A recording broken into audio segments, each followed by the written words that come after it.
Welcome back to the channel guys. और आज हम लोग बात करेंगे रशिया का लेटेस्ट जो इम्प्रूवमेंट है उसको लेके। अगर आप न्यूज़ फॉलो करते हैं तो आपको पता ही था कि कुछ महीने पहले एक न्यूज़ आया था कि इंडिया जो है वो रशिया से क्रूड ऑयल खरीदने वाला है। और हम लोग खुश हो गए थे क्योंकि इंडिया में जो पेट्रोल या फिर डीजल या फिर एलपीजी गैस का जो प्राइस है वो घट जाएगा। ये न्यूज़ लेके बहुत हल्ला हुआ और हम लोग इंडियन बहुत खुश हो गए। फिर हम लोग वेट किए, शायद इस महीने होगा या फिर नेक्स्ट मंथ होगा या फिर उसके बाद वाला महीना होगा। ऐसे करते करते लगभग साल बीतने चला है, मगर इंडिया में पेट्रोल का प्राइस या फिर डीजल का प्राइस ये घटा नहीं। हम लोग अगर ढूंढने जाए इसके पीछे रीजन, तो हम लोग को पता चलता है कि इंडिया जो क्रूड ऑयल रशिया से खरीद रहा है वही क्रूड ऑयल को इंडिया अपने तरफ से प्यूरिफाई कर रहा है और अपना प्यूरिफिकेशन के बाद वही ऑयल को इंडिया वेस्टर्न कंट्रीज में बेच रहा है। किसी को डीजल चाहिए, किसी को पेट्रोल चाहिए या फिर किसी को गैस चाहिए, उस हिसाब से बेच रहा है। और इंडिया जो है अपना एक्सपोर्ट बढ़ा रहा है, उससे बहुत सारा फॉरेन करेंसीज जो है वो इंडिया के पास आ रहा है। खुशी थोड़ा सा कम हो गया क्योंकि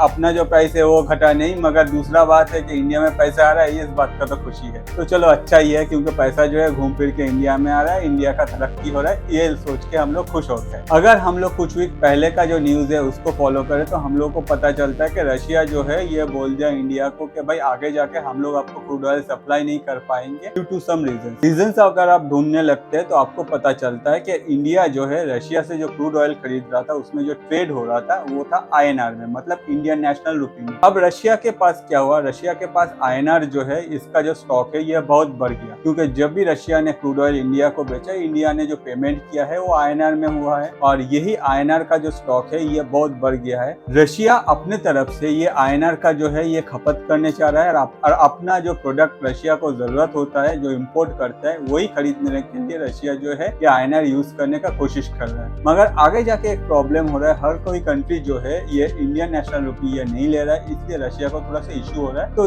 इसी कारण रशिया ने बोला कि क्रूड ऑयल अभी बेचने में थोड़ा सा प्रॉब्लम है, तो आगे जाके अगर कुछ सेटलमेंट हो सकता है तो बहुत ही अच्छा है। तो ये था पुराना न्यूज, इससे हम लोग को यही पता चलता है कि इंडिया रशिया के बीच में क्या चल रहा है। अभी जाके सब कुछ ठीक है, रशिया ने बोल दिया कि हाँ भाई मैं आपको लो प्राइस में जो क्रूड ऑयल है आपको बेचूंगा, उसके बाद उस क्रूड ऑयल का क्या करना है आप ही समझिए, आप अपने हिसाब से उसको डील कीजिए। मगर अभी रिसेंटली एक न्यूज आ रहा है जिसमें बोला जा रहा है कि रशिया जो है इंडिया को कभी धमका रहा है, कभी इंडिया को रिक्वेस्ट कर रहा है, कभी इंडिया का जो पुराना दोस्ती है उसका वास्ता दे रहा है कि रशिया को इंडिया का हेल्प चाहिए और इंडिया को ये हेल्प करना है। हम लोग अगर देखें डिफरेंट न्यूज सोर्सेस से डिफरेंट तरह से ये बोला जा रहा है, स्पेशली जो यूएस का मीडिया है और जो वेस्टर्न मीडिया है उन लोगों की तरफ से ये इन्फॉर्मेशन आ रहा है कि रशिया को इंडिया का हेल्प चाहिए। एग्जैक्ट क्या हुआ या फिर किस रीजन के लिए चाहिए, चलिए आपको बता। तो इस स्टोरी में आगे जाने से पहले आपको पता रहना चाहिए कि FATF क्या है। ये एक टास्क फोर्स है जो बनाया गया था G7 कंट्रीज के तरफ से। आपको पता है G7 कंट्रीज मिलके 1989 में FATF बनाया था। जैसे कि इसका नाम से ही आपको पता चल जाएगा कि ये जो टास्क फोर्स है इसका मेन काम है फाइनेंशियल एक्टिविटी रिलेटेड। FATF का जो हेडक्वार्टर्स है ये पेरिस में है और FATF में टोटल 39 मेंबर्स हैं, जिनमें 37 कंट्रीज है और 2 ऑर्गेनाइजेशन, यूरोपियन कमीशन और गल्फ कॉर्पोरेशन काउंसिल। ये 2 ऑर्गेनाइजेशन जो है वो FATF का मेंबर। देखा जाए अगर FATF जो है ये G7 कंट्रीज के तरफ से बनाया गया था, इसका मेन मोटो था दुनिया में ये जो मॉनिटरी फाइनेंशियल कुछ अगर घोटाला हो रहा है उसको पकड़ना, मतलब मनी लॉन्ड्रिंग। इनिशियली जब FATF बनाया गया था तब ये सोचा गया था कि जो money laundering all over world में हो रहा है, जिस कंट्री में ये ज्यादा हो रहा है उसको पकड़ना और आगे जाके इसके ऊपर एक्शन लेना। एक्शन मतलब FATF के तरफ से कोई भी इंडिविजुअल ऑर्गेनाइजेशन के लिए कोई एक्शन नहीं लिया जाता है। FATF हमेशा जिस कंट्री में ऐसा कुछ एक्टिविटी हो रहा है उस कंट्री के अगेंस्ट में एक्शन लेता है। मगर ये चीज जो है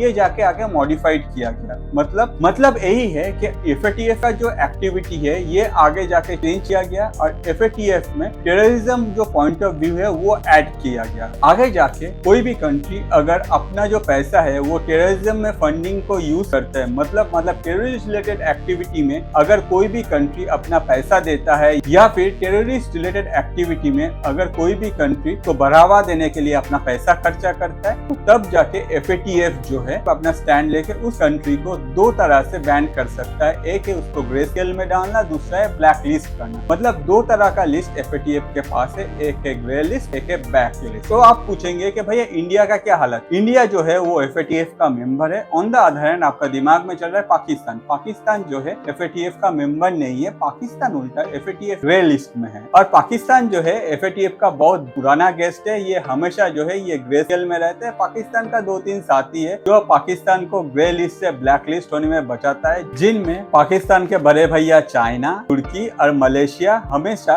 FATF में पाकिस्तान को ब्लैक लिस्ट होने में बचाता है। आप बोलेंगे ऐसा क्यों है, ऐसा क्यों हो रहा है? क्योंकि पाकिस्तान का जो एक्टिविटी है वो अगर हम लोग देखते हैं तो उसमें हम लोग को डायरेक्ट पता चलता है कि पाकिस्तान हमेशा टेररिज्म एक्टिविटी में कनेक्टेड है, और यही टेररिज्म को रोकने के लिए FATF बनाया गया था। इसलिए FATF ये स्टेप लेता है। मगर जब भी FATF पाकिस्तान को ब्लैक लिस्ट करना चाहता है उस टाइम में पाकिस्तान का 3 जो बड़े भैया है वो पाकिस्तान के साथ रहता है और वोट देता है, और इसीलिए पाकिस्तान अभी भी ब्लैक लिस्ट में गया नहीं। पाकिस्तान के अलावा भी बहुत सारा जो कंट्रीज है वो ग्रे लिस्ट में है, जैसे कि आपका सीरिया है, श्रीलंका है। तो आप पूछेंगे कि भैया ब्लैक लिस्ट में कोई नहीं है? ब्लैक लिस्ट में भी है। दुनिया में अगर देखा जाए ईरान और नॉर्थ कोरिया एक ऐसा कंट्री है जो FATF के ब्लैक लिस्ट में है। तो आप बोलेंगे इससे क्या प्रॉब्लम होता है? भैया अगर आप ब्लैक लिस्ट में आ जाते हैं तब आपका जो ट्रेड है ये पूरा बंद हो जाता है। लगभग आपका जो देश है, लगभग आपका जो कंट्री का इकोनॉमी है ये ठप हो जाता है। कोई फॉरेन इन्वेस्टमेंट नहीं आता है, कोई भी बिजनेस या फिर मल्टीनेशनल आपके कंट्री में घुसता नहीं है। आपका जो करेंसी है वो ज्यादातर जगह यूज नहीं हो पाएगा। आप अपना जो वर्ल्ड में जो ट्रेड है ये कर नहीं पाएंगे इजिली।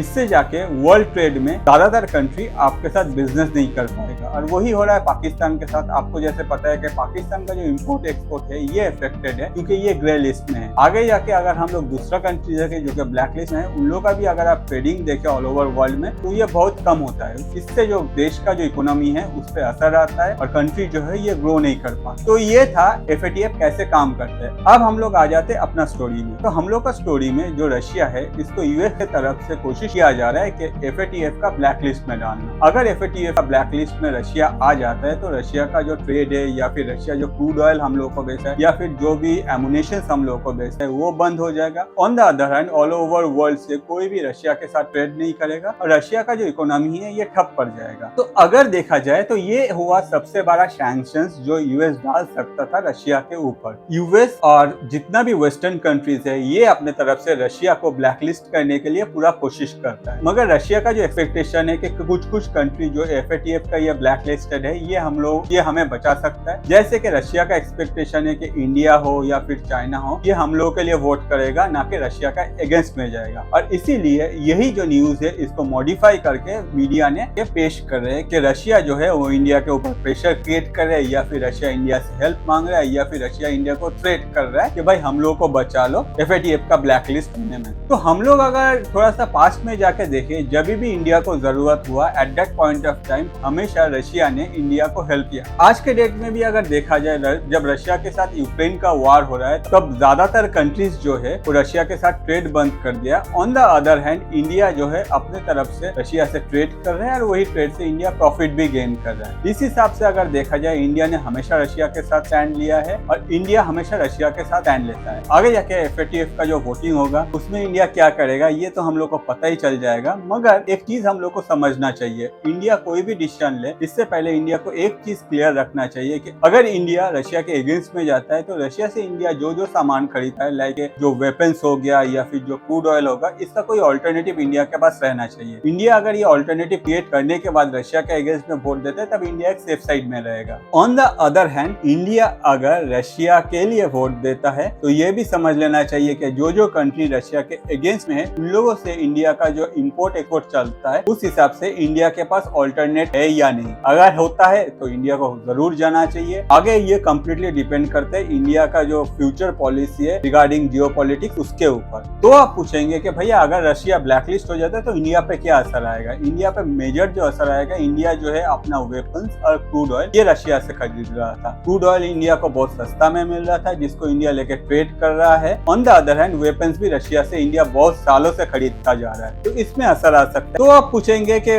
भैया वो सब तो समझ गए, मगर आप बोलिए कि इंडिया को एग्जैक्टली करना क्या चाहिए। इंडिया के पास एक और ऑप्शन है कि इंडिया न्यूट्रल पोजीशन में रह सकता है कि इंडिया किसी को भी वोट ना दे, ना रशिया के अगेंस्ट में वोट दे ना रशिया के लिए वोट दे। ये पोजीशन अगर इंडिया कैरी कर जाता है आगे जाके इंडिया का रशिया का जो दोस्ती है वो बरकरार रहेगा। ऑन द अदर हैंड दुनिया में जिस कंट्री से वर्ल्ड में ट्रेड हो रहा है इंडिया का वो भी चलता रहेगा। तो इंडिया का जो न्यूट्रल पोजीशन है वो इंडिया का फ्यूचर में ज्यादा हेल्प करेगा। इस हिसाब से देखा जाए तो गवर्नमेंट अपना जो प्लान है वो ऑलरेडी कर चुका है। आगे जाके ये FATF का जब वोटिंग होगा तब हम लोग को पता चल जाएगा कि रशिया का एग्जैक्ट क्या होता है। FATF का साल में 3 बार मीटिंग होता है और वही मीटिंग में ये डिसाइड किया जाता है कि कौन कौन सा कंट्री को ग्रे लिस्ट में निकालना है या फिर बाहर करना है या फिर ब्लैक लिस्ट में निकालना है या बाहर। तो इस बार अगर रशिया ग्रे लिस्ट या फिर ब्लैक लिस्ट से बच जाता है, आगे जाके चांसेस है कि यूएस जो है अपना जो साथी है उन लोगों को लेकर रशिया को नहीं छोड़ेगा। इन लोग फिर से अपने तरफ से कोशिश करेगा रशिया को एक बार फिर से ब्लैक लिस्ट करने में। तो आगे जाके शायद फ्यूचर में ऐसा पोजीशन इंडिया के लिए फिर से खड़ा हो, मगर इंडिया को अपना जो पॉइंट है उसमें स्टिक रहना है और आगे जाके ऐसा कुछ करना है जिसमें इंडिया का ग्रोथ। और यही वीडियो देख के अगर आपका जो नॉलेज है वो थोड़ा सा भी ग्रो किया है तो प्लीज मुझे भी चैनल को ग्रो करने में थोड़ा सा हेल्प कीजिए। आपका बस एक क्लिक सब्सक्राइब बटन में आपके लिए कुछ नहीं जाता, मगर मेरा जैसा क्रिएटर के लिए थोड़ा सा बड़ा बनने में ये बहुत ज्यादा हेल्प। तो प्लीज चैनल को सब्सक्राइब कीजिए और ये वीडियो अपने दोस्तों के साथ शेयर कीजिए ताकि आपका दोस्त को पता चल रहा है कि आपका जो सोच है